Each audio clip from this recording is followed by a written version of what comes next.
Are you ready to start living a more confident, successful, and safe life, regardless of what's going on in the world or what has happened in your past? Then you're at the right place at the right time. The FemVincible Podcast, where we bring you content and guests to help you focus on moving forward as the powerful you that you were truly meant to be. So welcome to FemVincible. Hey everybody. Thank you for showing up today for this morning's FemVincible podcast. Whether you're here live or watching the recording, I just really appreciate you being here, as I always do. Today, man, the topic today is so good and it's so important. So, when you watch this, I hope you'll think about some of your friends and then share this video out. Okay, share it to your friends and your family. And by the way, you don't have to share the whole thing, because after we do this live on the page, I'll edit it down and take out all the stuff that I was repetitive about, because I do that sometimes, and I'll make it a little bit shorter, and that's what you can send out. But for the real deal and the raw stuff, right here on the live page is where to be, right? Exciting? Yes. Okay, well, today I am happy to have, I've got a new friend. Her name is Lisa Frederickson. And this lady has done so much. She's a business consultant, a marketing consultant, an SEO expert. I mean, she has done so much. She's a violence survivor, trauma survivor, and a podcast host. She has her own podcast, and I want to make sure we talk about that before we end today.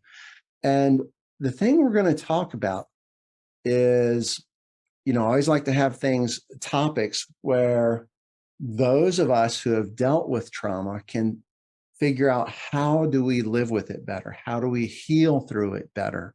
How can we get out of the darkness and back into the light of living at least a better semblance of normal life, even though we've got some of that baggage and sometimes scarring that we carry along with us. And so today's topic, we're going to talk about how some people will minimize their trauma because something they've heard that happened to somebody else. And that's not healthy at all. I mean, I'm not going to get into it too far right now. I mean, that's why I have a guest here, right? So Lisa, welcome to the FemVincible Podcast. Thank you, Cranford. I'm so happy to be here. Yeah, I'm excited for this talk today. I have some challenges with what you're going to share with us about, and I'll mention a little bit of that later. Would you share a little bit about why this topic is important to you? Well, unfortunately, I've had a couple of situations in my life where I've had trauma, and so that trauma did not cross certain thresholds in definition, and that's good for me. But what it did do was it gave me a taste of what trauma is. And it also, throughout my life, as I've dealt with certain things, I realized that I was minimizing what had happened to me and not dealing with it correctly. And when I didn't deal with it correctly, it was causing other issues in my relationships and in my life and in work and in many aspects. So dealing with it and starting to think about it as trauma was trauma really helped me heal much better than I did before, when I was kind of pushing it under the rug because it was not as bad as other women's stories. So I guess not giving it the name of trauma, I don't know, it's as though not owning it as a real trauma kind of is like a roadblock or a road bump to our healing over it, because we're not accepting what really happened. I mean, does that sound right? Yes. And you'll find this, I think, in people talking about various illnesses. And I'm not trying to minimize any conversations or feelings that other people are having about any situation, but you'll hear it in an illness. Like, I have this illness and it has this symptoms. oh, I have this illness and it has these symptoms, and this person's a survivor, and this person's just, that's okay because they didn't have as much of an illness problem. And you'll find that that categorization, well, in my opinion, causes us to not heal properly. We feel, we're measuring something that really can't be measured. And so anyway, for me, it was a personal revelation to figure out, trauma is trauma. Right. And I need to start dealing with it seriously. Yeah, there is no objective scale of trauma and its effect. I mean, 10 people can go through the same traumatic event and have 10 completely different responses to it. So to look at it and go, well, mine's not as bad as theirs. Well, that's a little bit crazy, because you don't have to compare your experience. I remember reading a book about a young woman who was in college, and a male friend of hers was hanging out with her in her dorm room. And so he kind of pushed them having sex, and she didn't want to. But he pushed and pushed, and she ended up doing it, and she had a real challenge with that experience. I wish I could remember the name of the book. It was a really good story. But because he didn't injure her, because he wasn't violent towards her, she had a hard time recognizing it as a sexual assault. And so it really messed with her head that she felt this way. She felt the feeling of the assault. She felt the emotions and the trauma of it, but she was logically looking at it as, wait a minute, I wasn't pushed into a car. I wasn't, choked or beaten or hit or anything like that. And so it was really messing with her head. And she actually ended up walking the Appalachian Trail to think about, was it the Appalachian Trail or the Pacific? Anyway, on her own,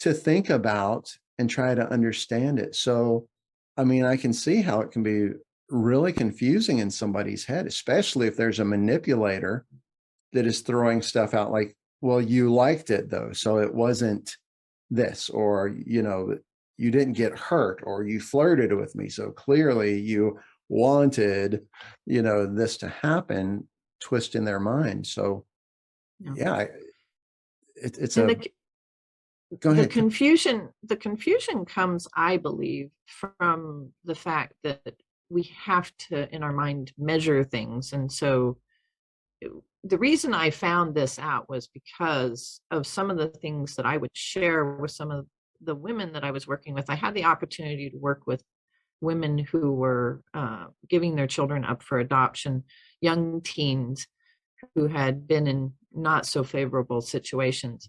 And they would talk about some of the things that had happened to them. And I would share a couple of things that, or a couple of events that would have happened to me.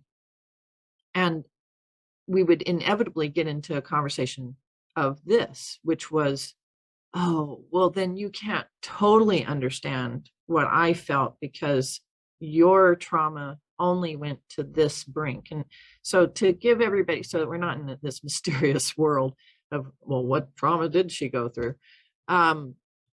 In my family, I've had two situations that were very prominent in my life that really affected my relationships.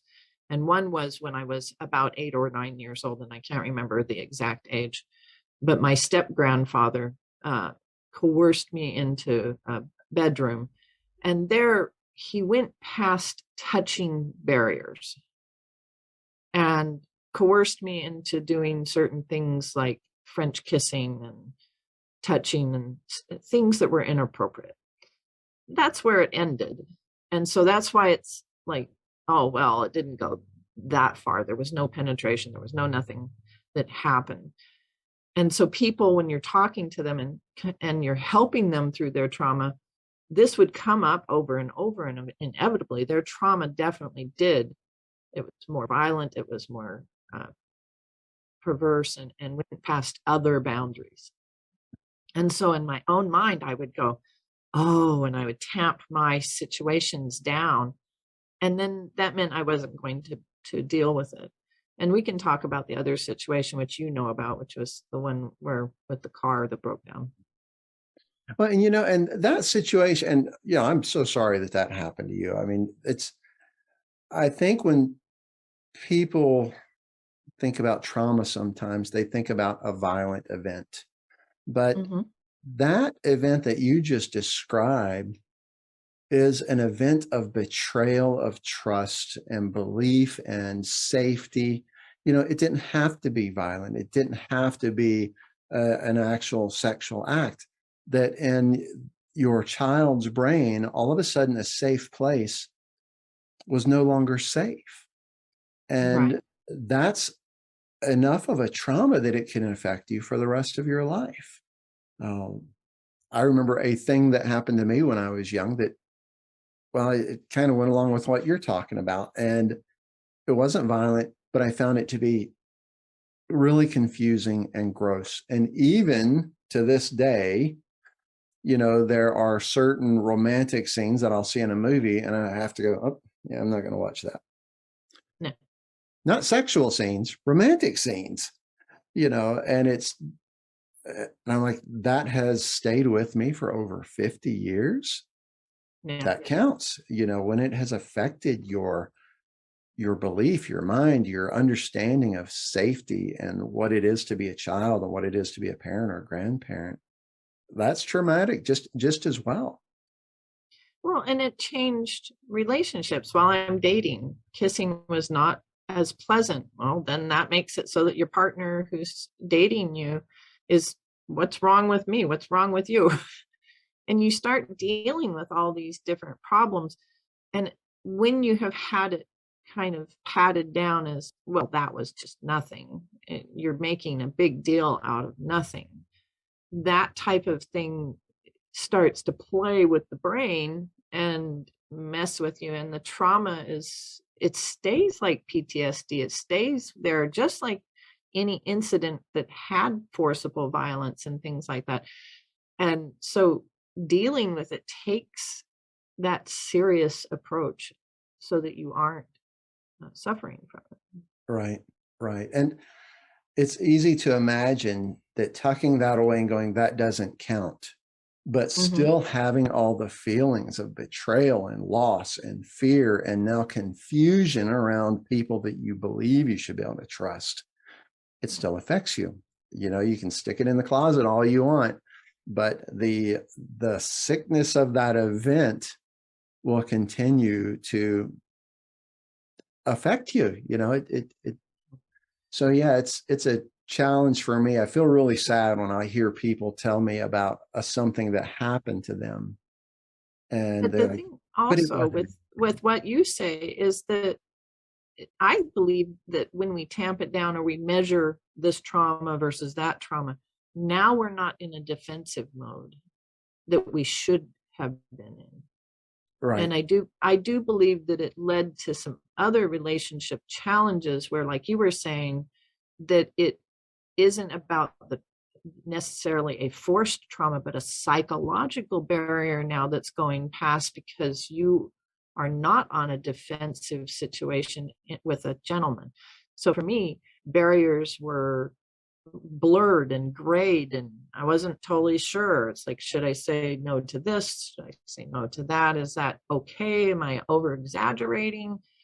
So all these past comments that were measuring my trauma made it very difficult for me when I was younger to measure the trauma that was coming at me.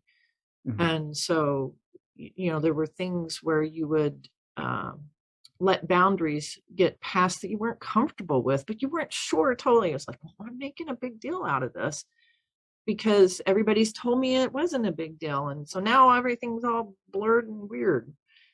yeah, and that doesn't help with healing at all. No, it compounds the problem.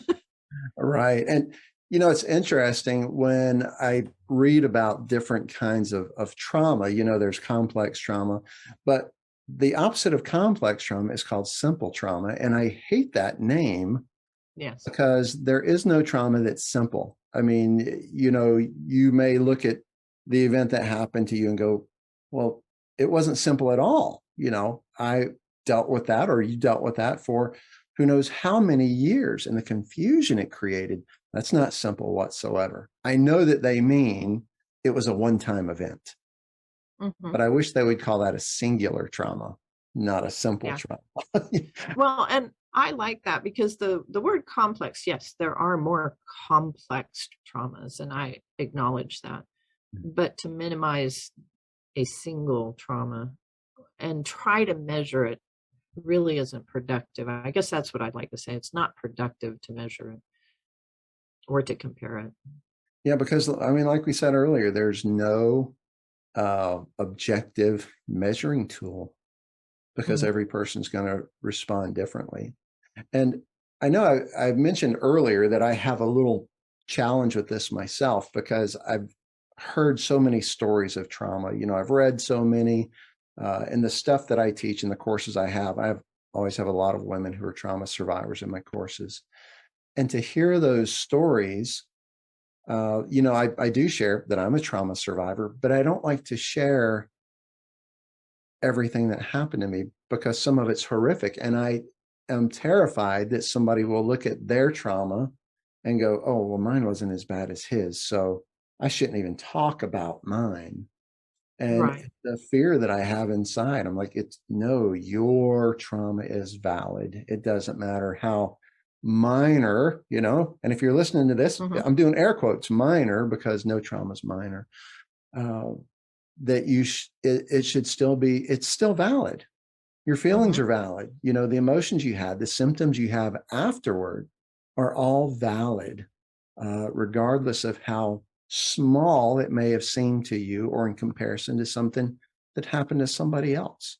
So, like Lisa's saying, we need to own what happened to us, label it truthfully that this was a bad thing that happened. It was traumatic, so that you can face it. Do you have any thoughts on, or any tips on ways to look at that trauma and, subjectively talk to your conscious? Well, I guess that's the only way you can talk to your conscious, but to talk to yourself and get your subconscious side to recognize, hey, this is real. This is valid. You deserve to be heard. You deserve for this to be recognized.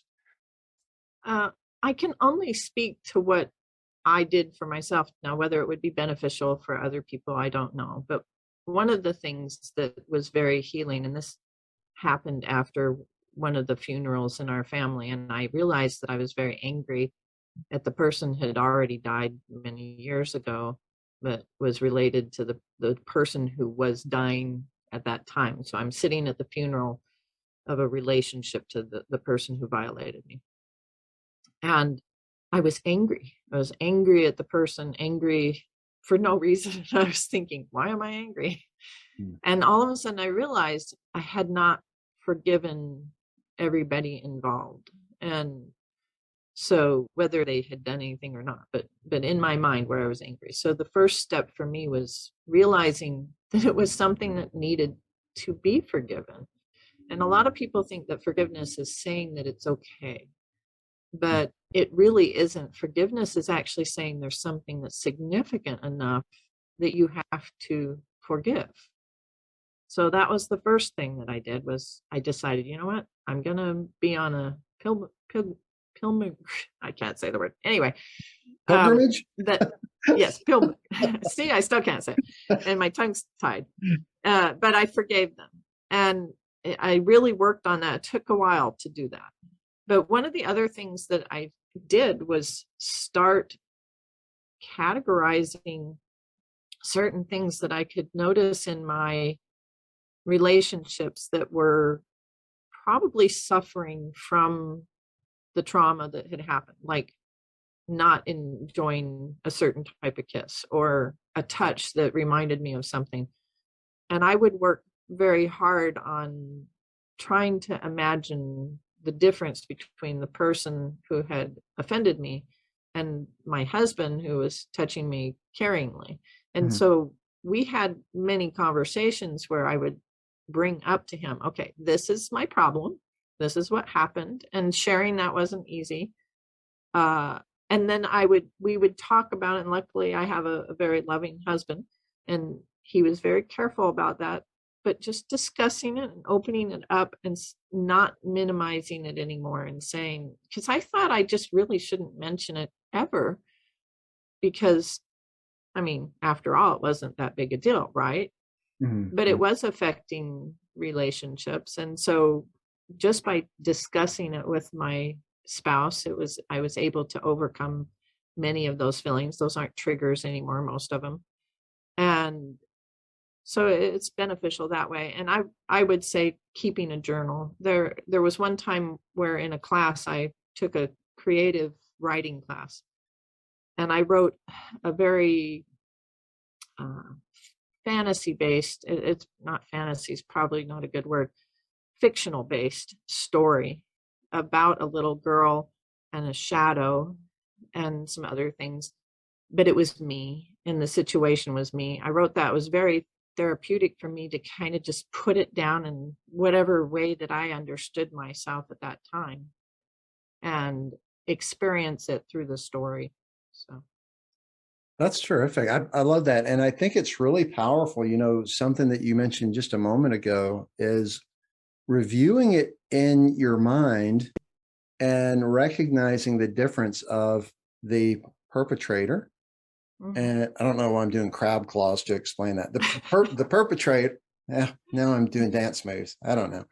The perpetrator versus the person in your life now that you want to have that closeness with, so that, I mean, we know that our brain can't tell the difference in something that's happening for real and something that we imagine very realistically. And to do that, like you were doing, to imagine the positive version of it, does give our brain a new avenue to try to see and experience in, so that a kiss is not suddenly a gross, sick betrayal, that it's like, wait a minute, this is connection and intimacy that says it's okay to be close. So I think that's super powerful. And the idea of journaling it, even writing a story about it.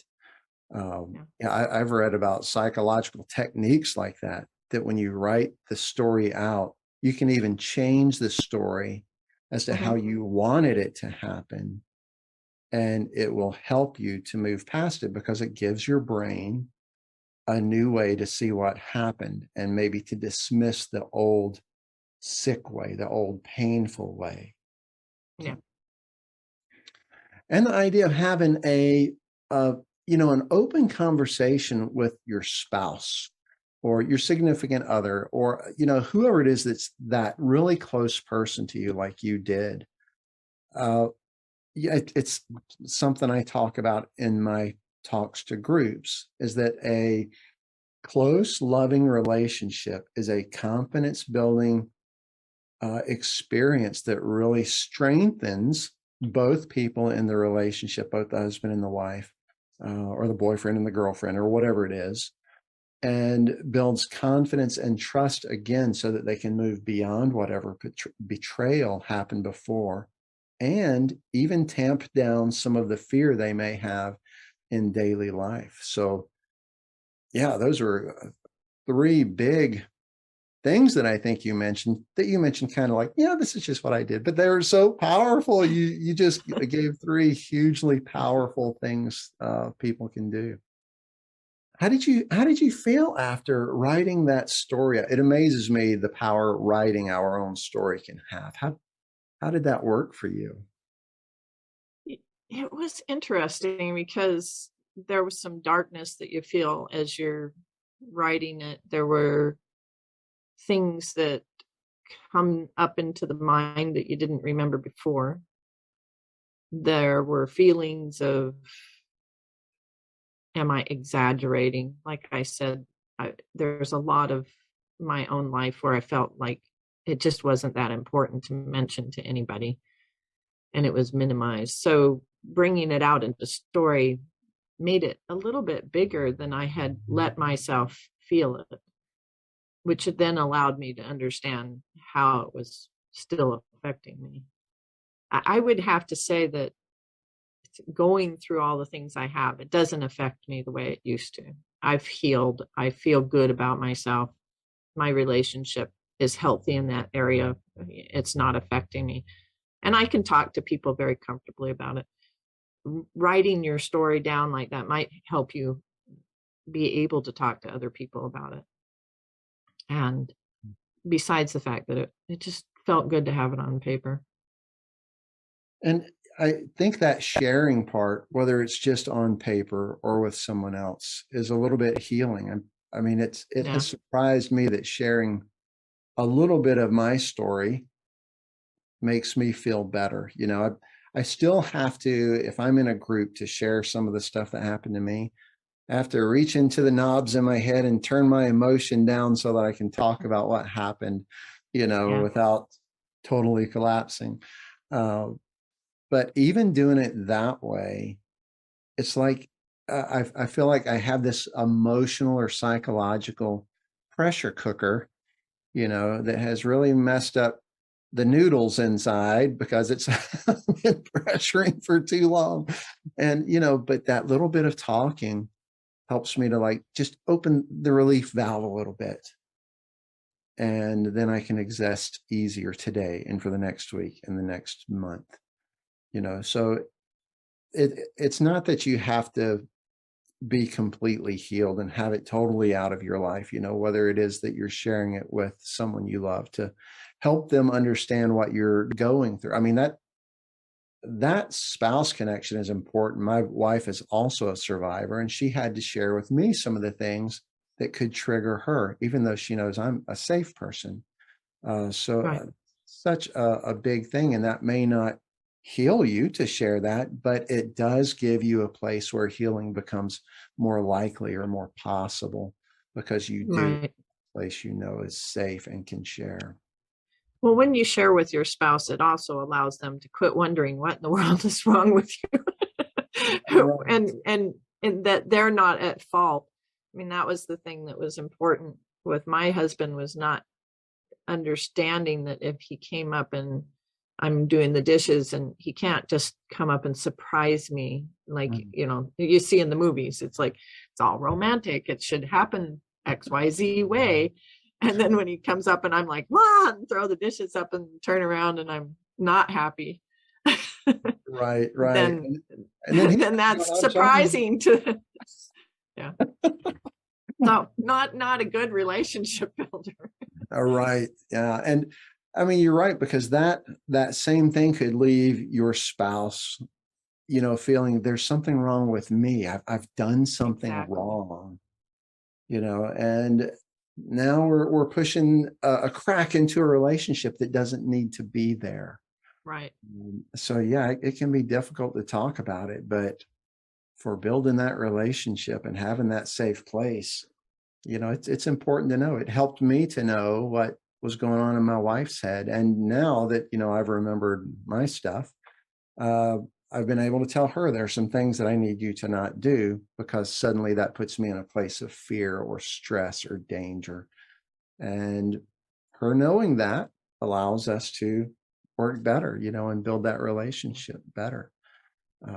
So yeah, that's such a powerful thing. So good. And if you haven't found the right person in your life yet, I hope you do, because when you do, it's incredible, you know. And so, yeah, and create that loving, safe space. And it may be that, you know, if you're a woman and have a man in your life, he may have some trauma tucked away, and men are far more less likely to talk about it. And there's a whole lot of reasons behind that. That could be a whole nother episode. But to create that safe space, you know, you may end up showing him that it is a safe place, and he can let some of the pressure out of his mental pressure cooker of something that may have happened when he was young. You know, there's so much power in a strong relationship. It's incredible. Yes. So well, I don't want to, it's okay if you don't want to answer this, but how was your husband with you sharing this stuff. I mean, I know how I responded when my wife told me about the stuff that had happened to her and what she needed. How was that with him? Or we can leave that out and move on to another thing.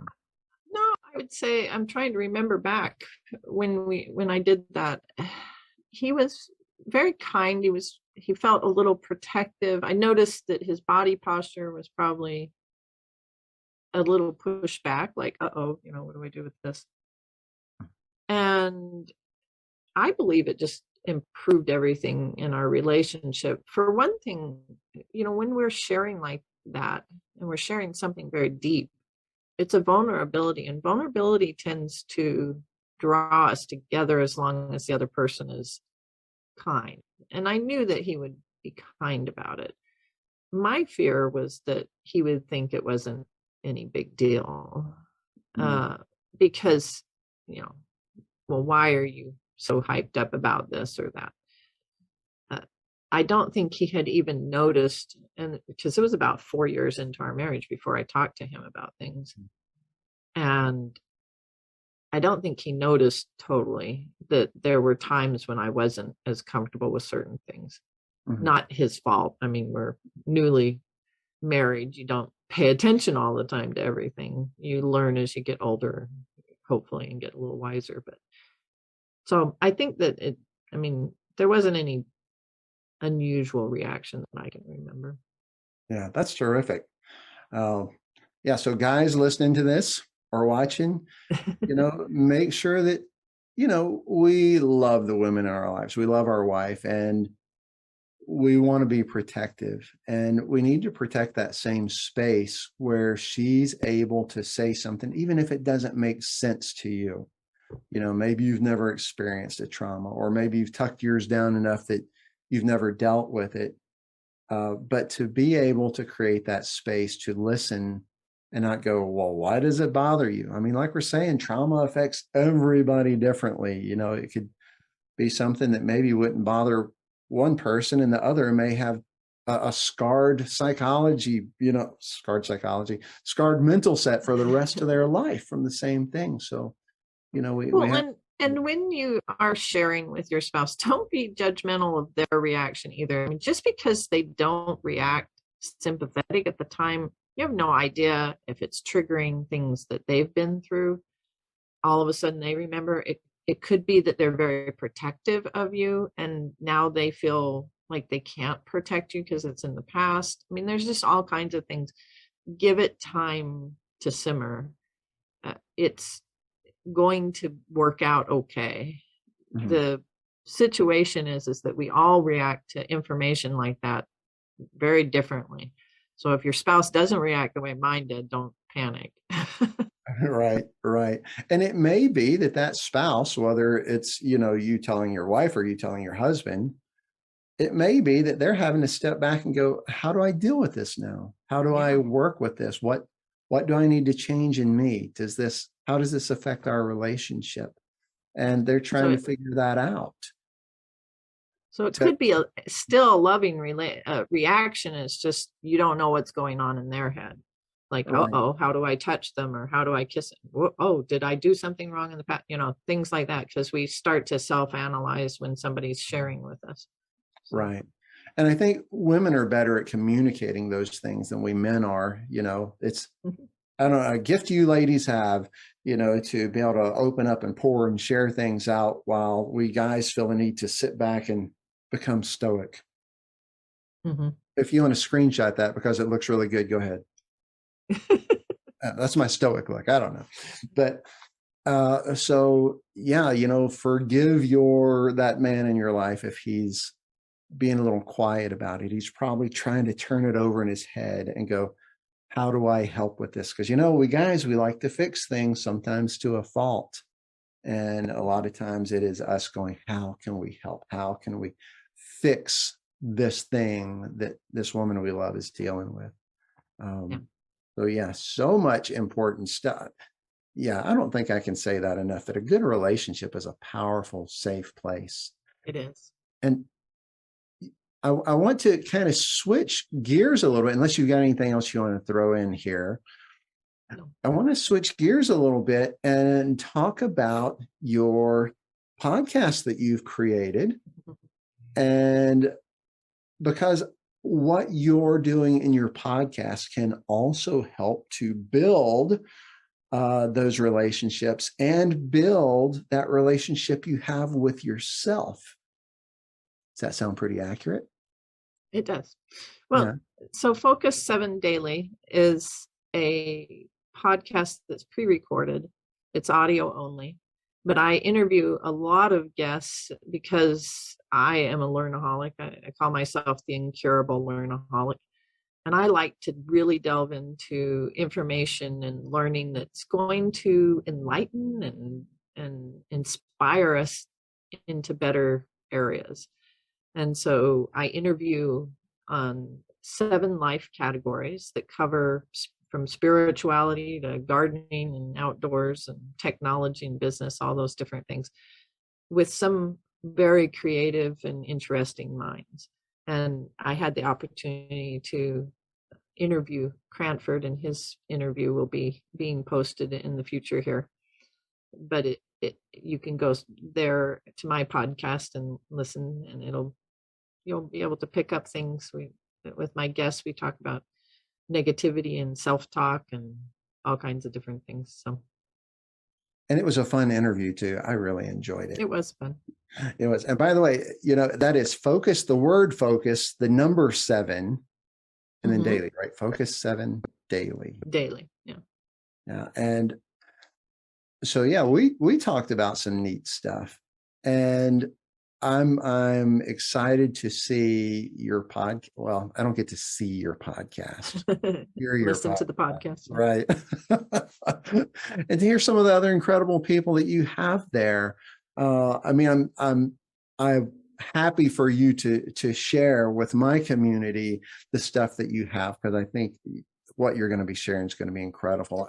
One of my guests was the first guest that I have. The episode is up, is Delinda Lane. She's a speaker and singer and empowermenter that's phenomenal. She has started a network here in Las Vegas and will be having a conference in February.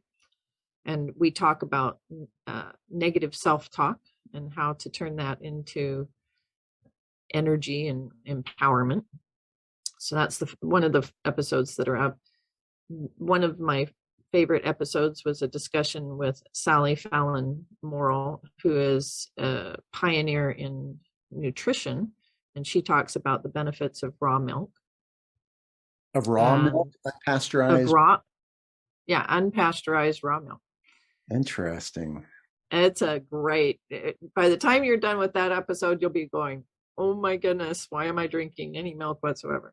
So, so very phenomenal interview with her. She's renowned in her industry.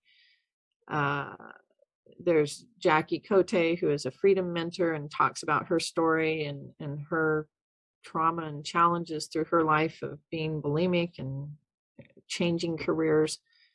Laura Dolman, who is an expert, a voiceover and actress who went from being an IT executive for a very big company and moved into voice acting. Wow. So quite a change. There's just all kinds of fun information that we cover. And it's pretty much from A to Z that we talk about, but just very deep dives into different things. Oh, that's terrific. That's terrific. And this isn't Lisa's first podcast that she's creating. So yeah, you've had a few others, haven't you, with a pretty big audience?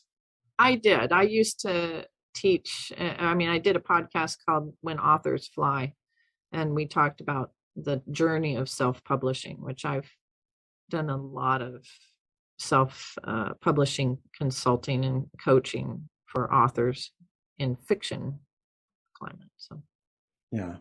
So, and it inspires me because I was talking to Lisa about her new podcast. She was telling me how many listeners and viewers she was hoping to have per month. And I'm like, oh my gosh, those numbers are so big. I'm always happy to see 3 or 4 people click on my stuff. But I'm brand new. It's okay. I know. It's a growing, if you grow organically, it takes a lot of work and a lot of time. But yes, we hope to get to 9,000 listeners. That's per month, incredible. so. That's incredible. It sounds so big to me, It's But possible. yeah, it's been done, which means it's possible that I could do it. I will build the community slowly and organically with incredible people, and it's just going to be awesome. It's already awesome. It is awesome. It is. It is. And oh, by the way, Lisa, how can we connect with you? What are the best ways to connect with you? Probably on LinkedIn, look up Lisa Frederickson. It has an extra E in there. Frederickson is the best way. I'm on Facebook as well if you want to connect there. But LinkedIn. Where will everybody be able to find your podcast? They can go to a bit.ly link, which is bit.ly/focus7daily. Okay. And if you send that to me, when I edit this, I'll put it in the notes too, to make sure people can find it. I made this up so that I could put it behind me, but then I realized that I'm right in front of the QR code that's there, so it won't work very well. Well, it almost showed up there. Let's see, is that your left that you were turning to? It almost showed all the way up. Oh, the other way. Let's see if I go this way. There we go. Look at that. That's the whole thing.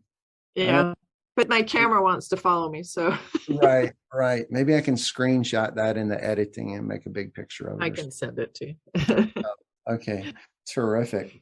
Well, let's see. That's about 45 minutes. I don't see any questions in the live comments and nothing in the Zoom. And by the way, everybody, if you want to, connect with me and the guests that I have on live, just go over to the FemVincible Women and Allies group. It's a private Facebook group, and request to join. And in that group, I put the link for this live so that you can come on and ask questions and make comments, and, interact, which is awesome, as opposed to just being able to put comments, in the Facebook live section. So go over there, join. And if there's somebody that has an incredible story of overcoming, trauma, or has a story of how they're helping people heal from trauma, and you want to see them talk, let me know. Send me a note, and I'll see if I can get them on, because I love having just smart, incredible, exciting people on here. So please do share with me, and be sure to put in the comments, like I say, when you share in the comments, people who read those may really get something positive out of what you've said. They may hear a story that was in their life that they now feel a little more connected about and not so alone. So yeah, please go in the comments and, share any experience that you're willing to. I'm not asking you to, put anything too private in there, but what you're comfortable sharing about the trauma you had, and maybe how you saw it not so important, but maybe after hearing us talk or something else, you recognize it is just as valid as anything else that has happened to anyone. If it has affected your life, it is trauma and it counts. So yeah, leave us a message in there. Lisa, any last things to share? Just if you've had trauma in your life, or somebody who's had trauma in your life, respect that so that you can heal. And I know we've kind of said that over and over and over again, but I guess I feel like you can't say it enough, that respect what happened and that there were boundaries crossed. And it's really the crossing of the boundaries, in my opinion, that is the snap. And then from there, it can get worse and more complex. But that snap in the mind of those boundaries really affects a child or an adult, sibling, spouse. And that's a whole nother show in itself. But there are boundaries should be respected. And when they aren't, those affect us mentally. So true. So true. And healing is possible. It is. And it helps to have help. You don't have to try to go through the healing journey on your own. Nope. So get some help. Lisa, thank you so much for being here. Everybody, thank you. You're welcome. For showing up and, spending the time with us, whether it's live or on the recording. I appreciate every time you come and show up and listen to how to be a little bit safer, how to heal a little bit more, how to be more confident. Thanks for being here, and I will see you next week. Take care. Bye-bye. This has been a production of LabCalf LLC and FemVincible.com.